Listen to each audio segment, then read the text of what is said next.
উল্লাসের গল্প। কয়েক মাস আগের কথা। সেদিন প্রবল ঠান্ডা হওয়ায় গায়ে জ্যাকেট পরে বিকেলে বই কিনতে আন্দারকিল্লায় গিয়েছিলাম। শীতের মধ্যে টুকটাপ টুকটাপ করে অল্প অল্প বৃষ্টি হচ্ছে। সেই বৃষ্টিতে ঠান্ডা আরও বেশি বেড়ে গেল। কিছুটা হাড় কাঁপা নিয়ে বই কিনা শেষ করলাম। আন্দারকিল্লা এদিকেই JM সেন হলে আমার এক পুরনো বন্ধু থাকে। ভাবতেছি ওর সঙ্গে দেখা করেই যাব। ও আবার ঘর থেকে বের হতে চাচ্ছিল না, কারণ তখন প্রবাহ প্রবল, অনেক শীত। আমার কথায় হার মেনে ওকে আমি ঘর থেকে বের করে নিয়েই আসলাম। ঠান্ডা ঠান্ডা ভাব তা দূর করার জন্য চা খেয়ে কিছুক্ষণ চায়ের দোকানে আড্ডা দিলাম। নানান রকম কথা বলতেছি মনটাকে ভালো করার জন্য। তবে চায়ের দোকানে আড্ডা ভালোভাবে জমার আগেই চলে গেলাম DC হলে। বেশ নিরিবিলি জায়গা। দেখছি কয়েকটা জুটি বেশ আড্ডা দিচ্ছে। কেউ কেউ মোবাইল নিয়ে কথা বলছে। দেখে যা মনে হলো তা স্বাভাবিক কথা না, প্রেম করছে লুকিয়ে চুরিয়ে। এসব দেখে মনটা বেশ অন্যরকম ফুরফুরেই হয়ে গেল। শীত পড়েছে, তার প্রতি কোনো খেয়ালই নেই। পাশে দেখি ফ্ল্যাক্স নিয়ে চাওয়ালা চা করছে। কিছু দূর দেখি বাদামওয়ালা চোরাকের আগুন দিয়ে বুট বাদাম বিক্রি করছে। ওকে বললাম, চল বুট বাদাম খাই। ও আবার অনীহা প্রকাশ করলো। জোর করে বললাম, চল খাই। বুট বাদাম কিনে সাথে আরও বেশি আড্ডা জমালাম। আড্ডা দিচ্ছি ঠিকই, কিন্তু চোখ আমার সমখানে। কে কি করতেছে না করতেছে সেগুলি লক্ষ্য করছি। দেখি এক দম্পতি তার মেয়েকে নিয়ে DC হলে মঞ্চে থাকা ফাঁকা জায়গায় বসে কথা বলছে। আবার একটা ছেলে একটা মেয়ের হাত ধরে হাঁটাহাঁটি করছে। হঠাৎ দেখি একটা মেয়ে গেট দিয়ে ঢুকে একলা একলা কিছুক্ষণ ঘোরাঘুরি করছে। ওর সাথে পাশে কেউ নেই। আমাদের পাশে থাকা বসার জায়গায় কিছু দূরে বসে আছে। মেয়েটার সাথে দেখি আসলেই কেউ নেই, কিন্তু রাত তো হয়েই এলো, শীত পড়েছে। একলা একলা বসে থাকা মানেটা কি? গায়ে কোনো শীতের কাপড়ও নেই। সালোয়ার কামিজ পরা মেয়েটি, চেহারাটা পরিষ্কার বোঝা যাচ্ছে না। আবছা আবছা আলোতে কিছুটা দেখছি। আচ্ছা যাক, নিজের কাজে মন দিলাম। আমার বন্ধু আমার সাথে বকবক করে কথা বলেই যাচ্ছে। আমি কোনো ওর কথা শুনছি না, শুধু দেখছি এদিক ওদিক। কেউ কেউ দেখছি মুক্ত উদাস মনে সিগারেট টানছে। আবার কেউ কেউ দেখছি চলেই যাচ্ছে নিজ নিজ গন্তব্যস্থলে। প্রায় খালি হয়েই এলো জায়গাটা, কিন্তু মেয়েটি বসেই আছে। জায়গাটা আর নিরাপদ না ভেবে বের হয়ে এলাম, কারণ রাত তখন 9:30। আমার বন্ধুর সাথে রাস্তায় গল্প করে করে এসে ওকে বিদায় দিয়ে আবার আন্দারকিল্লায় আসলাম। আমার বাসা কাপ্তাই রাস্তার মাথা পড়ে কাজিরহাট ভিতরের গলিতে। 1 নম্বর কালুরঘাট বাস ধরতে হবে, কিন্তু এত দূরে বাস পাওয়া মুশকিল। আন্দারকিল্লা জায়গাটাও দেখি থমথমে। মনে একটা সংশয় হলো, অন্যদিন তো এভাবে থাকে না, কিন্তু আজ কেন? এসব কথা চিন্তা করতে করতে চিন্তা বাদ দিয়ে আবার বাসার প্রতি মনোযোগ দিলাম। কোনোটা বাস যাচ্ছে না। যাও যাচ্ছে বন্দরহাট পর্যন্ত। ভেঙে ভেঙে যাওয়া অনেক কষ্টকর, তাই আরও কিছুক্ষণ অপেক্ষা করতে থাকলাম। কিছুক্ষণ পর দেখি একটা নতুন বাস কালুরঘাট কালুরঘাট বলে চিৎকার করছে। আবারও মনে সংশয় হলো, এত বড় বাস এত রাতে এত সহজে যায় না। বাসটা বেশ নতুন। বাসে উঠে পিছনের সিটে গিয়ে বসতেই দেখি ওই সেই মেয়েটি যাকে আমি একলা একলা ঘোরাঘুরি করতে দেখেছি DC হলে। কিন্তু ওই মেয়েটি এই বাসে আসলো কিভাবে?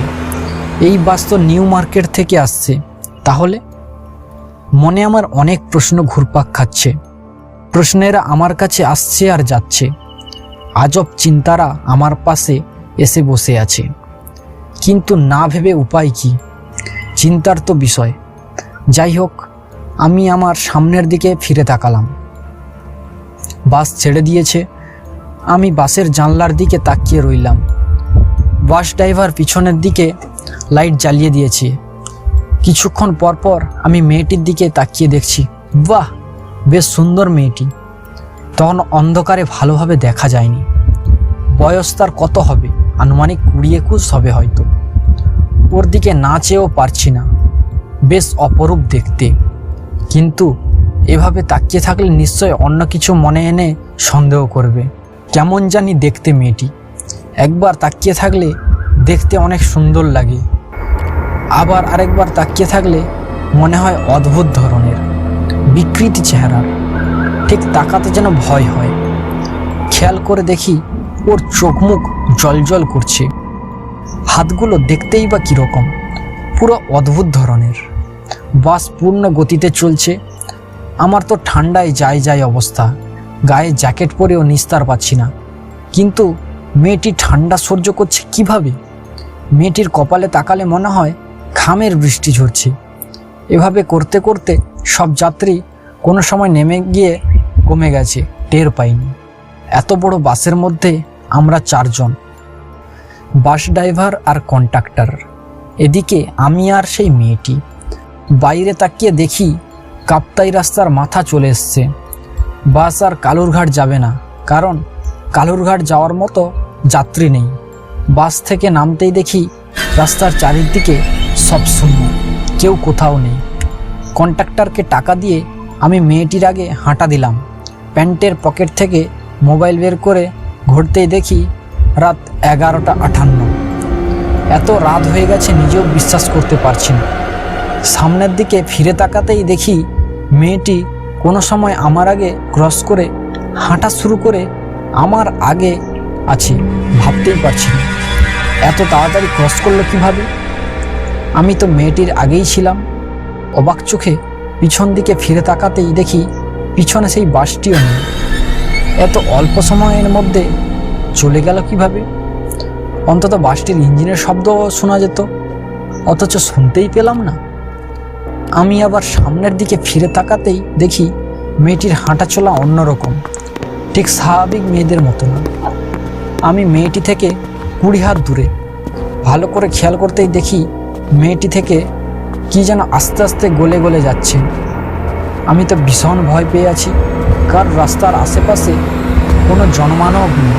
নিস্তব্ধ জায়গায় শুধু আমি আর সেই মেয়েটি হাঁটছি। হাঁটতে হাঁটতে দেখি মেয়েটি কেমন জানি রূপ পরিবর্তন হচ্ছে। আমি ভূত পেতনি এসব বিশ্বাস করি না, কিন্তু আমার চোখের সামনে কি এসব ঘটে যাচ্ছে নিজেই তা বিশ্বাস করতে পারছি না। আমার মাথা তখন ঝিমঝিম করছে। শীতের মধ্যেও আমার শরীর ঘাম ঝরছে। নিজেকে নিয়ন্ত্রণ করতে পারছি না, কারণ আমার আর এক হাতে বইয়ের বোঝা। হঠাৎ চোখের পলকে দেখি মেয়েটি নেই, উধাও হয়ে গেল মেয়েটি। আমি আর হাঁটতে না পেরে চোখ মুখে অন্ধকার দেখছি।